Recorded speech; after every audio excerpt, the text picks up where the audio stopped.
Quinta corsa, confronto per 3 anni sul miglio, 6 al via, 1 Bionica Horse, 2 Birbadal, 3 Business del Pino, 4 Blanca, 5 Bruffenoil, 6 Blue River. Favori in chiusura per Birbadal, numero 2, Sandro Miraglia, alternativa principale Blanca, insieme a Bionica Horse.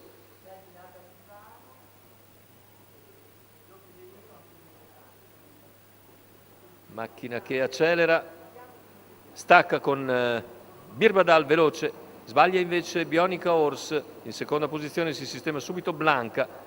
Numero 1 Bionica Horse squalificato. Bruffenoil, Blue River e Business del Pino, mentre è squalificata Bionica Horse. Tanto prende subito vantaggio Birbadal, completa la curva e i primi 200 in 14,7, a una ventina di metri segue Blanca, poi gli altri in fila indiana.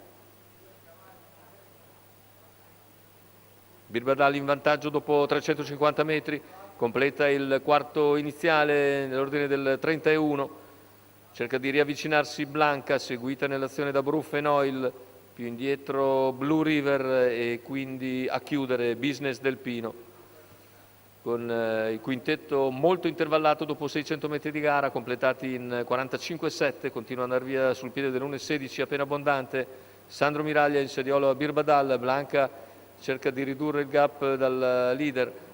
In terza posizione si mantiene a identica distanza Bruffenoil, 800 in 1 minuto e 8 decimi. E Birbadal, sempre leader all'attacco della penultima piegata, in seconda posizione Blanca cerca di avvicinarsi. Bruffenoil più indietro, seguito da Blue River, chilometro in 1,16,2. Ora Blanca è però a ridosso di Birbadal e gli ora direttamente in schiena, mentre muove dalla quarta posizione anche Blue River.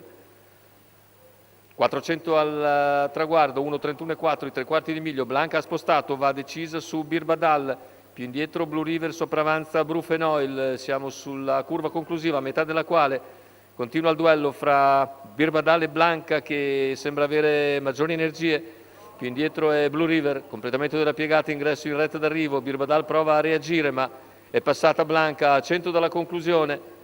Nel finale Blanca vince nettamente nei confronti di Birbadal, che salva ancora il secondo da Blue River, 1,16,1, il ragguaglio conclusivo con 39 a chiudere.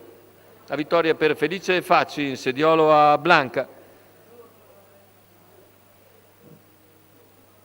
La quota al totalizzatore 2,94 da seconda scelta del campo. Passa nettamente nel finale Blanca, Felice Facci in sulky e al training. Il secondo posto per Birbadal, il terzo per Blue River.